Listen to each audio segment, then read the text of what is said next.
도심 속 생명의 숲 북한산.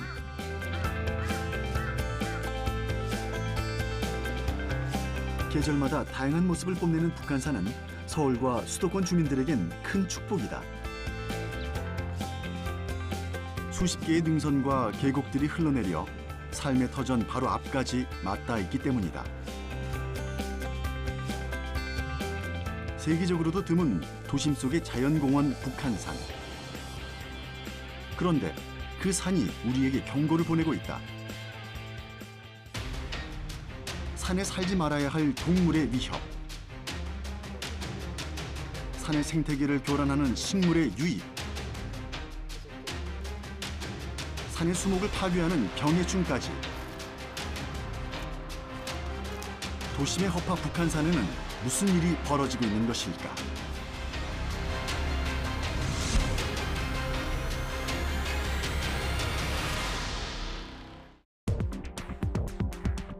북한산 대남문 근처입니다. 여러 마리의 개들이 무리지어 다니고 있습니다. 이들은 다람쥐와 새 등 작은 야생동물을 잡아먹거나 등반객들에게 먹이를 구걸하면서 불안감을 주기도 합니다.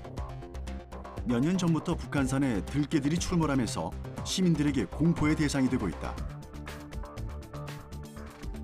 야생화가 점점 심해지면서 북한산뿐만 아니라 인왕산, 백년산, 관악산 등으로 서식 범위가 점차 넓어지고 있다는데 북한산 들개의 실태를 들여다보았다. 북한산은 서울 근교의 산 중에서 가장 높고 산세가 웅장해 예로부터 서울의 진산으로 불렸다. 그 진산을 점령하고 터전으로 삼은 야생 들개들은 사실 유기견이다.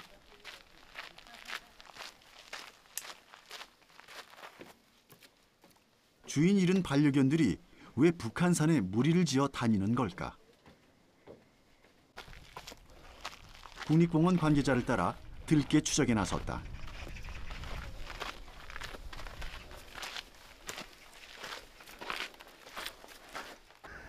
저쪽에 한번 저기 가보시죠. 옛날에 있었던데 2주 전에 확인했던데. 2주 전에 있었어요? 예. 근데 현장 안 보이네요? 그렇죠. 지금 이제 많이 숲도 우거지고 이러다 보니까 육안으로는 잘 안 보입니다. 지금 저쪽에 있는 저기 보이는 저기가 유기견들이 가장 많이 관찰이 됐던 곳입니다. 아직 들개가 사람을 크게 공격한 사례는 없다고 알려졌다. 하지만 야생화로 공격 성향이 강하고 여러 마리가 무리지어 다니다 보니 언제든 위험한 일이 발생할 가능성이 있다. 이에 국립공원은 얼마 전 포획 작업을 통해 많은 수의 들개를 잡아들였다. 2주 전에 여기에 새끼가 있었습니다. 새끼 4마리 있었고요. 포획 이후에도 여전히 일부가 남아서 활동하고 있는 것이 관찰됐는데 다음 포획 시까지 서식 실태를 조사하기 위해 정기적인 순찰과 모니터링을 강화하고 있다. 2주 전에 보였던 들개들은 또 어디로 간 걸까? 시간이 갈수록 유기견들은 점점 더 야생화되면서 험준한 산에서도 스스로 생존하면서 번식하고 있다. 빠르게 야생에 적응한 탓에 포획 과정도 만만치 않다. 포획 장비는 물론 대대적인 인원이 동원돼야 한다. 이게 높네요? 예. 이쪽 구멍은 반대편 구멍은 구멍이겠죠? 탈출이죠. 그러니까 입구가 2개는 있어야 예. 한쪽으로 오면 한쪽으로 나가고 예. 보통 최소 2개는 있어야 양쪽으로 몰렸을 때 도망갈 퇴로를 만들어야 되니까.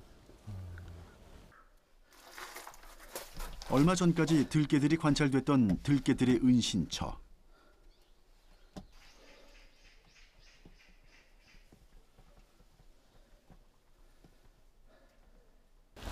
먹다가 남은 뼈 물고 온 것 같고요. 여기저기 들개의 흔적들이 남아있다. 개뼈 아래턱 같은데 이게 왜 있는 거죠? 뭐 주변에서 물고 들어왔거나 개를요? 예, 이제 뭐 먹기 위해서 물고 들어오거나 그랬을 것 같은데 아니면 뭐 주변에 있는 누군가가 이거만 던져줬든지 아래턱만 한쪽만 남아 있는 거고요. 이것도 이제 이를 이제 물어가지고 가려고 하는 것 같아요.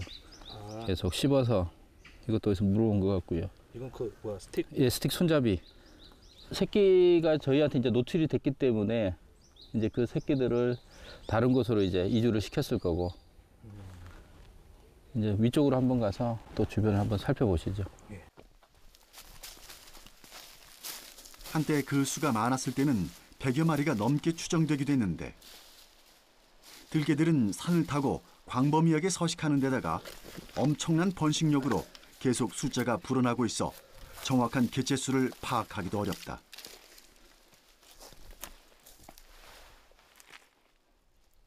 산 중턱까지 올라가 보니 어렴풋이 보이는 들개의 모습.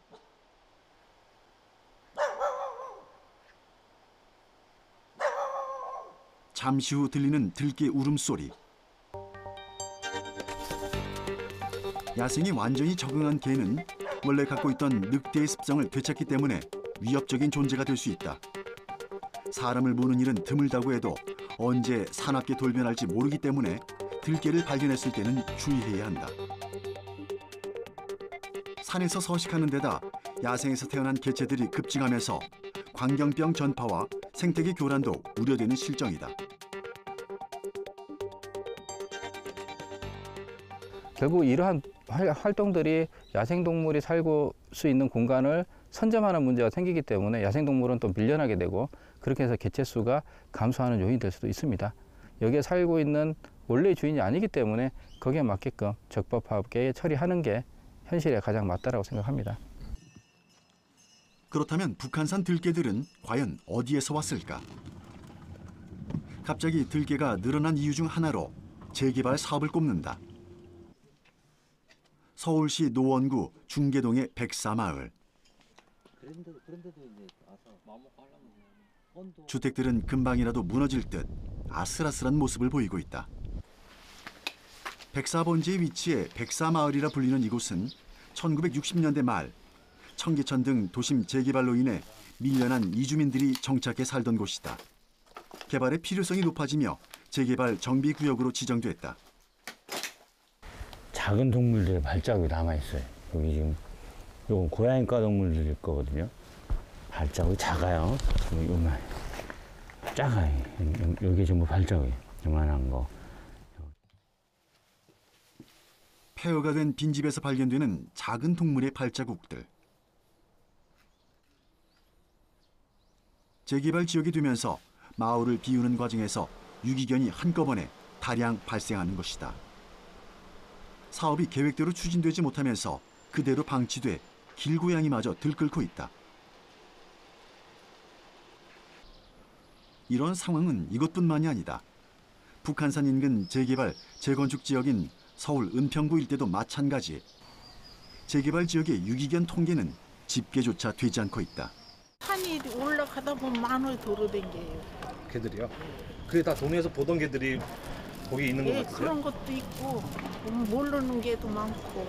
여기도 이런 거 두 마리인가 있던 것도 없어졌더라고. 예, 산이로 그게 올라가는 그러니까 여기도 한 서너 마리 이 댕기던 거 시방 내가 못 본 데가 한 달 포될 거야.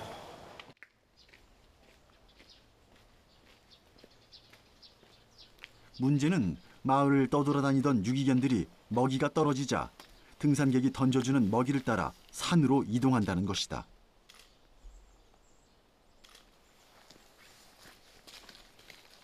북한산은 그들이 찾은 새로운 서식지인 셈이다.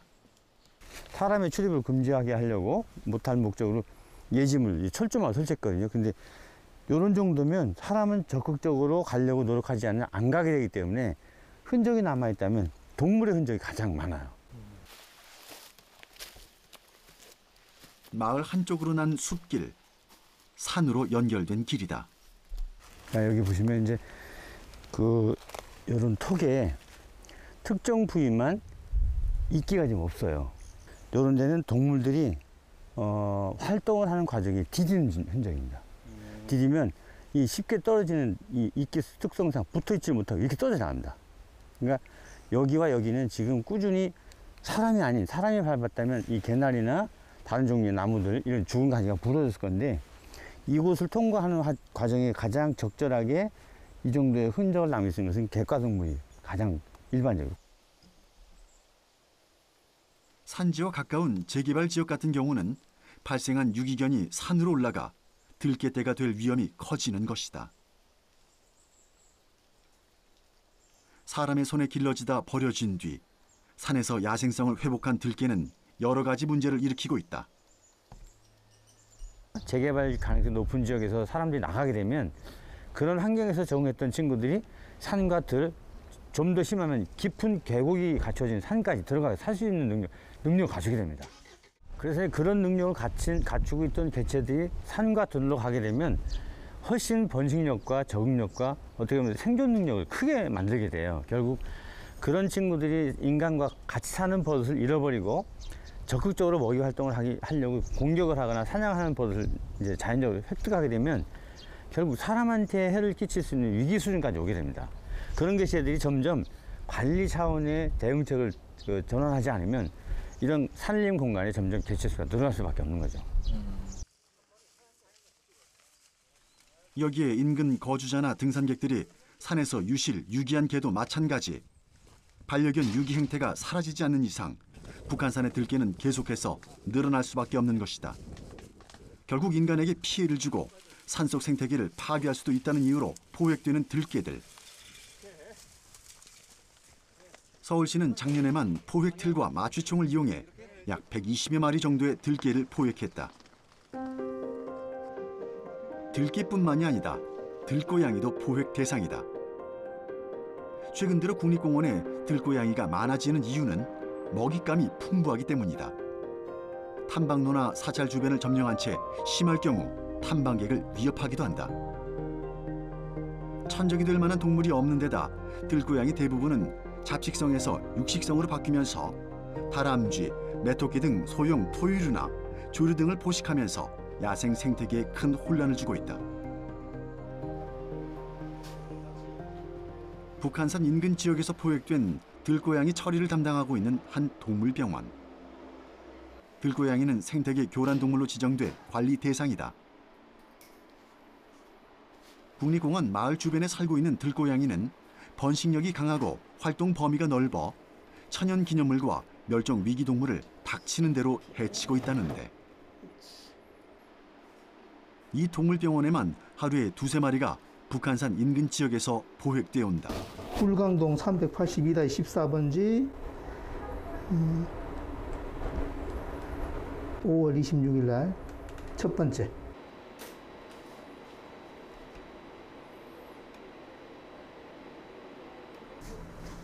이렇게 들어오는 고양이들 수가 많아요? 네, 뭐 하루에 한 2마리에서 한 3마리 가량 됩니다. 고양이는 번식 속도가 빠르다. 한 번에 4~5마리의 새끼를 낳고 한 해 2~3차례 번식한다. 그래서 나온 방법이 중성화 사업.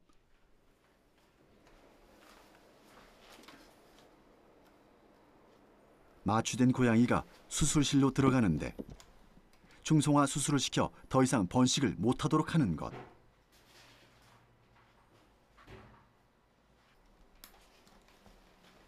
북한산의 경우 2012년부터 16년까지 200마리가 넘는 고양이를 중성화했다.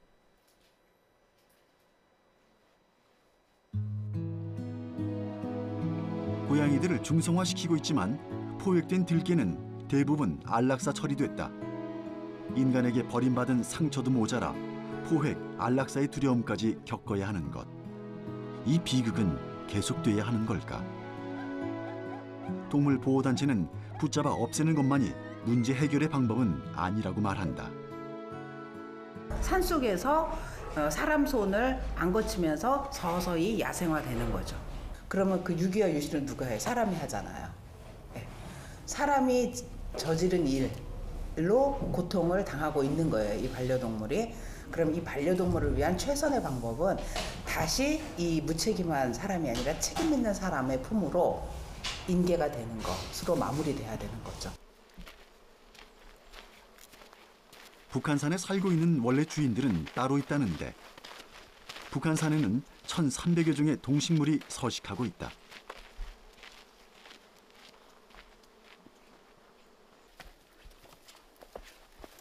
서울시와 경기도에 걸쳐 있는 북한산은 우이령을 중심으로 남쪽의 북한산 지역과 북쪽의 도봉산 지역으로 구분되는데 우이령 지역은 생태적 가치가 높다. 북한산 국립공원은 멸종위기 2급 삭, 까막딱따구리 등이 발견되는 우이령을 야생생물 특별보호구역으로 지정했다. 대체 뭐예요? 요거는 이제 오소리가 파놓은 굴이고요. 들어가서 잔다거나 그러는 굴이 아니고 이렇게 파놓고 요 안에다가 이제 배설을 해놓고요. 그 이제 배설물에 붙어 있는 벌레들을 다시 와서 잡아먹습니다. 자기보다 3-4배가 큰 땅굴을 파는 습성을 갖고 있는 오소리. 최근 서식 환경이 악화되면서 점점 생존의 위협을 받고 있다. 족제비과인 오소리는 굵은 다리와 크고 날카로운 발톱이 특징이다. 시력은 나쁘지만 뛰어난 후각과 청각을 갖고 있다. 오소리 외에 또 어떤 야생 동물이 살고 있을까?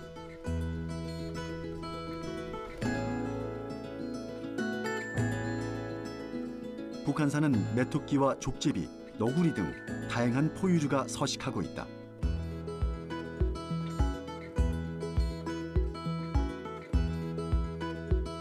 또 멸종위기 동물 2급으로 지정된 삭도 발견됐다.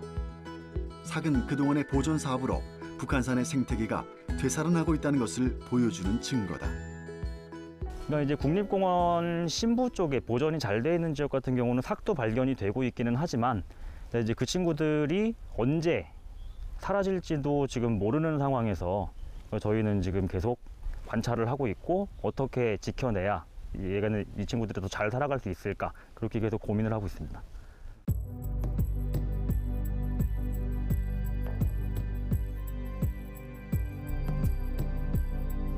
북한산은 초본류, 목본류부터 많은 종류의 아름다운 꽃과 다채로운 식물들이 산지하고 있다.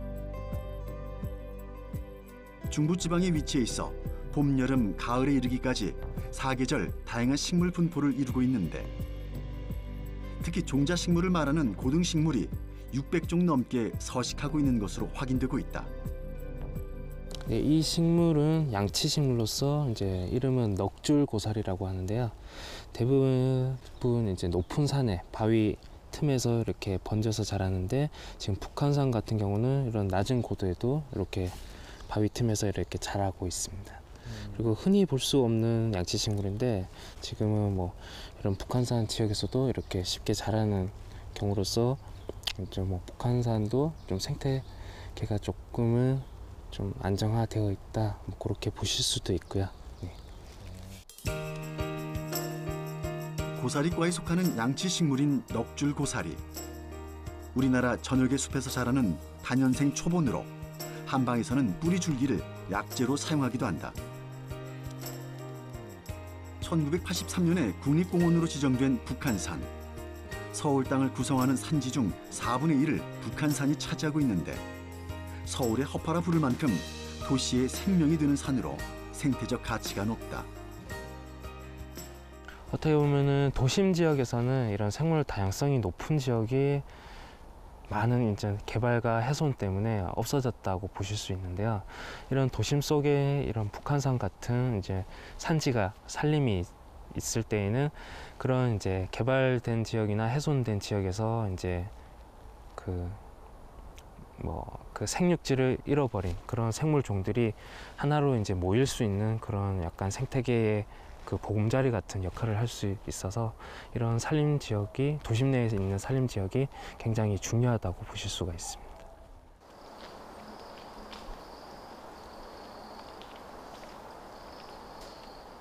참나무 중심에 울창한 산림을 자랑하는 북한산.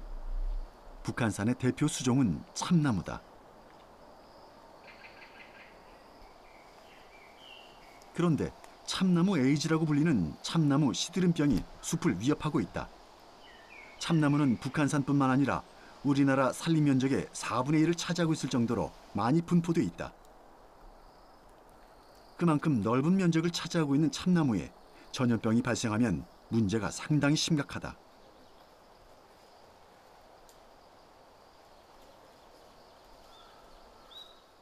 우리나라의 대표적인 수종들이 참나무류인데요. 지금 북한산에 한 70% 정도가 참나무류가 자라고 있습니다.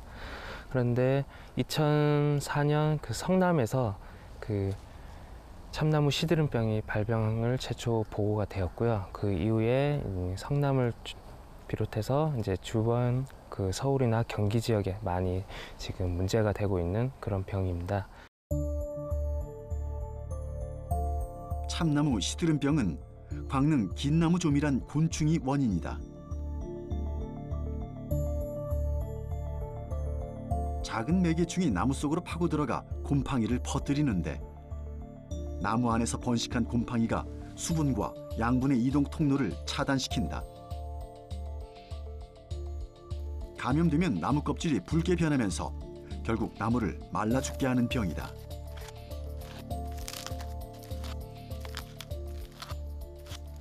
강릉 긴 나무좀이 이제 침투해서 그 균을 이제 옮기게 되면은 한 2개월 지나서 한 7월 달이나 8월 달 정도 되면은 이제 가지들이 점점 말라가고 잎들이 점점 붉게 말라가는 그런 현상들이 조금씩 나타나고요. 그 이후에는 이제 점점 전체적으로 나무들이 이제 고사하는 형태로 그렇게 나타나고 있습니다. 특히 참나무 시드름병은 가을에 급속히 퍼지기 때문에 국립공원은 매년 늦봄에서 여름 사전 방제 작업을 실시한다. 올해도 참나무 시드름병을 옮기는 광릉 긴나무좀이 침입하는 시기에 맞춰 북한산 국립공원 내 4개 권역에 친환경 끈끈이 롤트랩을 설치했다. 광릉 긴나무좀이 끈끈이 랩에 붙어서 나무로부터 떨어뜨리는 작업이다. 단위 면적당 가장 많은 탐방객이 찾는 국립공원으로 기네스북에 기록돼 있기도 한 북한산.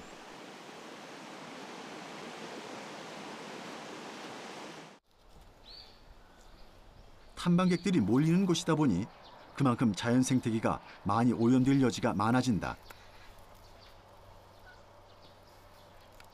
현재 단풍잎 돼지풀 같은 경우는 지금 그 관람객 그 산지에 방문하시는 분들 때문에 그런 신발이나 아니면 차량 위주의 그 열매들이 같이 이동되는 경우가 많습니다. 그래서 산림 지역에서도 그 목본이 좀 저조한 그런 좀 개알된 지역에 많이 이렇게 생육을 하고 있고요. 그리고 이런 종들이 계속 커가면서 종자와 열매들을 확산을 시켜서 주변 지역에 많이 번지는 상황입니다. 엄청난 탐방객들의 방문은 외래 식물의 유입을 초래했다. 국립공원 관계자들이 공원 내에 서식하고 있는 생태계 교란식물 제거 작업에 한창이다.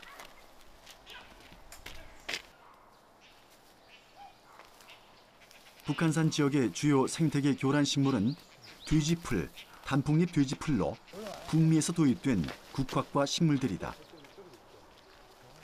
이런 생태계 교란 식물들은 생명력이 강해 토착식물의 자생지를 위협하고 있어 제거해야 할 대상. 하지만 작업 과정이 만만치 않다. 특히나 이제 돼지풀, 단풍잎 돼지풀 같은 경우에는 이제 뿌리가 조금이라도 남아 있을 경우엔 다시 올라오고, 그리고 시기가 조금 늦었을 때는 이 종자가 떨어지는 게 몇 년에 걸쳐서 계속 발화가 되기 때문에요. 그러니까 지속적으로 관리를 해줘야 됩니다.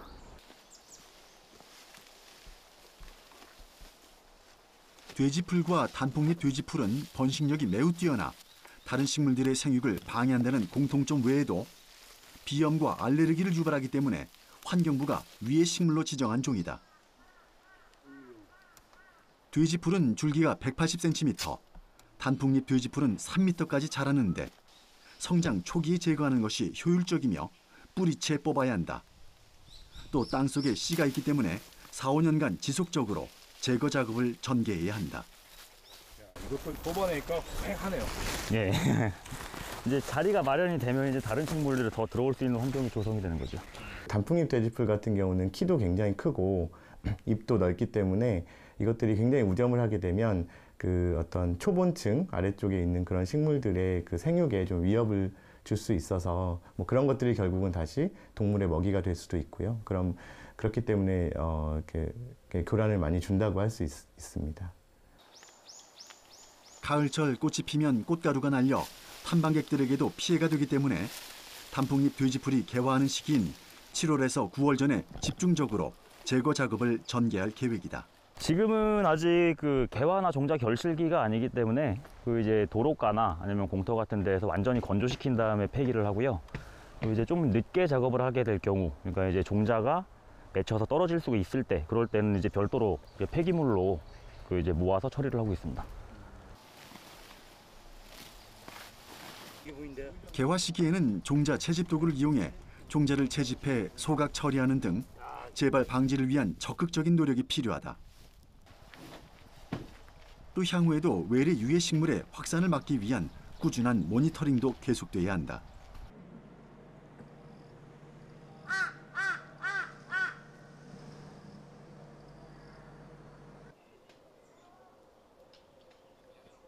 탐방로 조성과 꾸준한 보존 사업으로 야생 동물들이 살고 있는 북한산.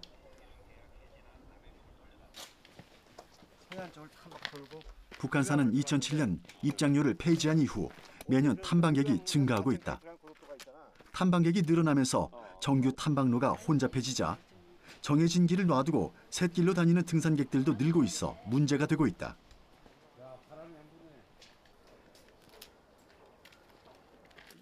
나 하나쯤이야 하는 안일한 생각에서 시작된 무분별한 샛길 이용으로 북한산 이곳저곳이 몸살을 앓고 있다. 출입 금지 안내판이 있어도 무용지물. 샛길 등산은 매년 수십 명이 목숨을 잃거나 다칠 정도로 위험할 뿐만 아니라 생태계까지 망가뜨리고 있다.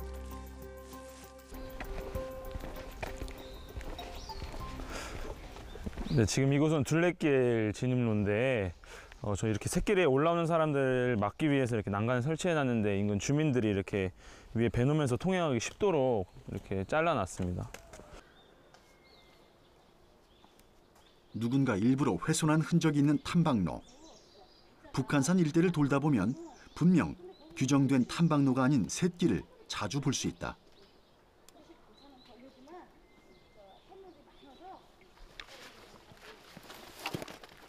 북한산 국립공원 중턱.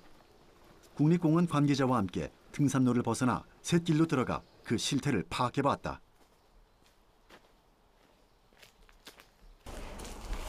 그럼 이렇게 삶이 다니면 문제점이 뭐가 생겨요? 지금 옆에 보시다시피 식생이 많이 자라나 있지 않습니까? 근데 지금 이 길만 낙엽도 없고 길이 나 있지 않습니까? 그래서 식생들이 자라는데 당연히 영향을 주는 부분이 있습니다. 통행 금지가 철저히 지켜졌다면 이곳은 나무와 풀로 덮여 있어야 한다. 하지만 인적이 끊이지 않아 마치 정상적인 등산로처럼 길이 나 있다. 사람이 지나다니며 땅에 가하는 압력이 커지면서 식물이 자라지 못하게 되고 주변이 흙길로 변한다. 이런 구간은 비가 많이 내릴 때 토사가 흐르는 물길이 되어 산사태를 일으킬 위험이 있다. 북한산에만 정규 탐방로에 5배에 달하는 샛길이 형성되어 있는 것으로 나타났다.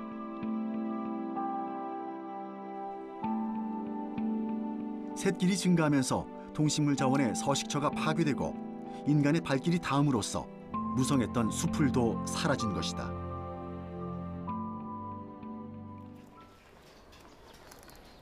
국립공원의 자원이 훼손되고 국립공원의 가치가 위협받는 상황.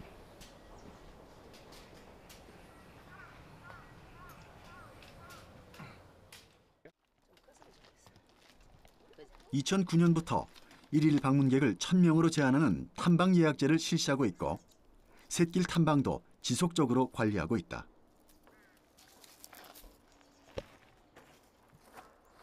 저희가 이 탐방로로 따로 설정해 놓은 이유가 우선 그 생태계가 많이 파괴가 되고 막 아무데나 다 다니면 생태계가 많이 파괴가 되지 않겠습니까? 그래서 그 탐방로로 유도를 하는 거고 또 이 외적으로 가면은 야생동물의 서식지들이 많이 이 샛길 쪽에 많이 있어요.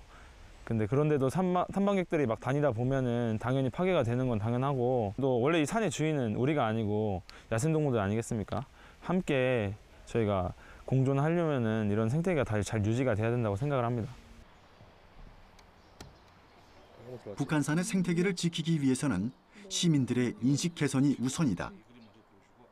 북한산 국립공원 자원봉사센터. 지금은 1기 시민대학 수업이 한창이다.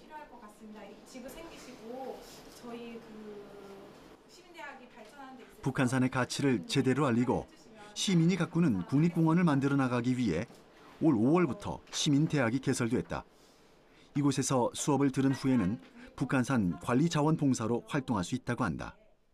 국립공원 시민대학을 통해 가지고 우리 수강생 여러분들이 국립공원을 조금 더 친숙하고, 그리고 우리 가까이에 있으면서 보호해야 되는 동식물이 살아가는 어떤 우리나라의 생태계 보호다라는 관심을 더 가져서 좀 더 기식적인 측면이든 애정이든 더 많이 관심을 가져줬으면 고맙겠습니다. 이상으로 마치겠습니다. 고맙습니다.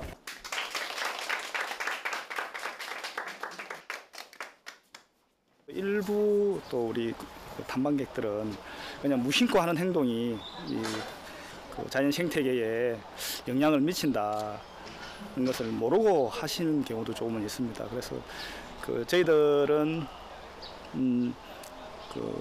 우리 공단만이 이 국립공원을 관리하는 것이 아니라 작게는 우리 해당 지역, 더 넓게는 국민 전체가 국립공원을 관리해서 우리 후손들에게 물려줘야 되지 않느냐라고 생각합니다.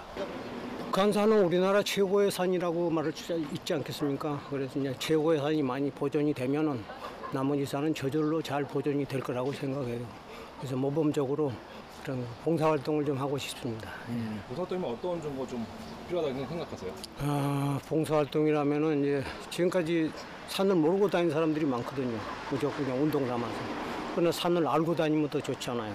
그래야만 산도 더 보호할 수 있고 생태계 보존을 위해서 그런 점으로 이제 많이 사람들한테 산의 중요성을 알리는 그런 일을 좀 많이 하고 싶습니다. 자연 보호에 앞장서고 싶어요.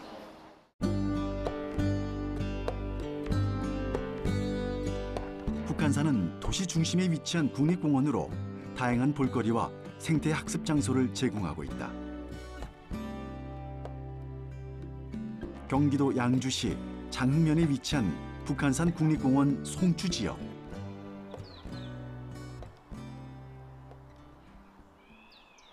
이곳에 비밀스러운 공간이 숨겨져 있다고 해서 찾아가 봤다. 둔벙이라 불리는 무릉덩이. 과거 논이었던 곳인데 농사를 짓지 않게 되자 국립공원에서 습지 생태계를 알릴 목적으로 조성한 곳. 바로 울대 습지다.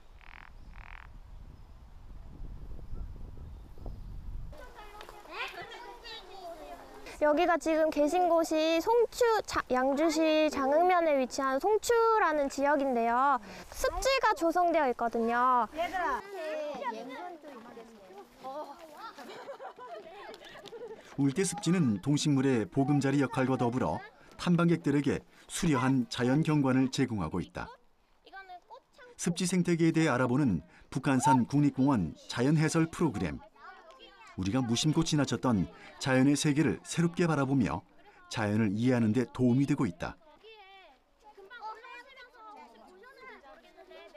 보통 주변에 습지를 관찰할 기회가 많지가 않잖아요. 그래서 이런 데서 직접 관찰하고 또 체험을 하면서 자연과 습지의 중요성을 알고 이제 자연을 사랑하고 아끼는 마음을 가질 수 있지 않을까 하는 생각입니다. 습지에 사는, 물가에 사는 아이는 갈대일까요? 억새일까요? 갈대라고 생각하시면 돼요. 맞아요. 여기에 지금 습지 있는 애들은 갈대예요.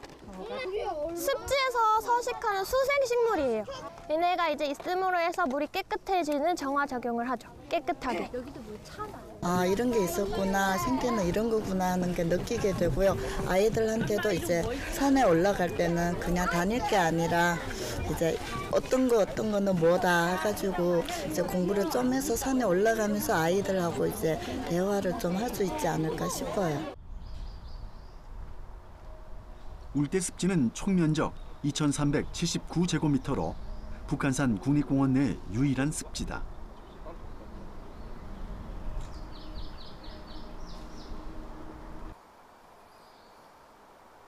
이곳엔 물질경이, 고마리, 창포, 물봉산 등의 수생식물이 서식해 수질을 정화시킬 뿐만 아니라 먹이 자원 또한 풍부해 사호라기, 쇠딱따구리, 노랑 턱매새, 붉은 머리 오목눈이 등 희귀 새들이 관찰되고 있다.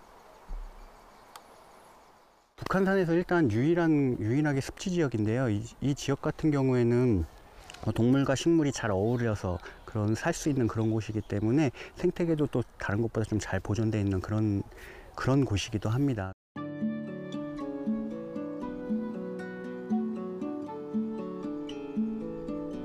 습지는 물속 생물의 서식처임과 동시에 새와 동물의 쉼터 역할을 해준다. 포유 동물들에게 있어서도 중요한 곳으로 생태계의 연결고리 기능을 한다.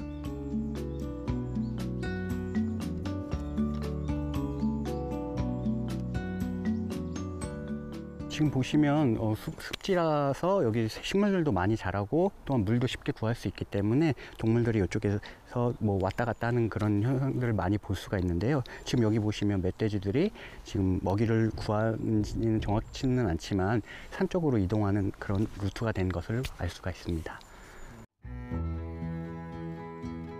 산지 습지는 규모가 크진 않지만 동식물의 터전이자 지역 생태를 대표하는 환경의 보고, 구규림에 산재한 작은 습지에도 관심과 보호의 손길이 필요한 이유다.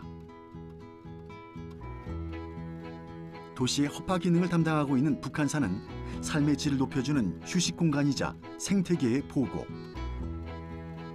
북한산 국립공원을 대상으로 실시한 자연자원 조사에 따르면 1헥타르당 평균 545톤의 이산화탄소가 저장된 것으로 나타났다. 1헥타르당 발생하는 이산화탄소를 처리하는데 약 3,200만 원의 사회적 비용이 드는 것을 감안하면 북한산만으로도 약 2,200억 원이 넘는 비용을 아끼는 효과를 얻고 있는 것이다. 또 다양한 동식물들이 서식하는 터전으로 북한산은 우리가 고스란히 후대에 물려줘야 할 소중한 자원이다. 많은 사람들이 이걸 지켜왔기 때문에 과거에는 보지 못했던 삭도 나타나게 되고 다른 조류들도 나타나게 됐고요. 이걸 통해서 삶이 풍요로워지고 도심에 있는 숲에 와서 사람들이 마음을 안정하게 가게 되고, 그렇기 때문에 이 북한산이라고 하는 도심의 숲은 지켜져야 되고 유지돼야 된다고 생각합니다. 인간의 조그만 부주의에도 자연은 대가를 요구한다. 그것은 인간의 무분별한 행태에 대한 자연이 보내는 경고일지도 모른다. 북한산은 우리에게 말하고 있다. 생태계가 온전히 보존되지 않은 곳에서는 인간의 삶도 위협받을 수밖에 없다는 당연한 진실을 말이다.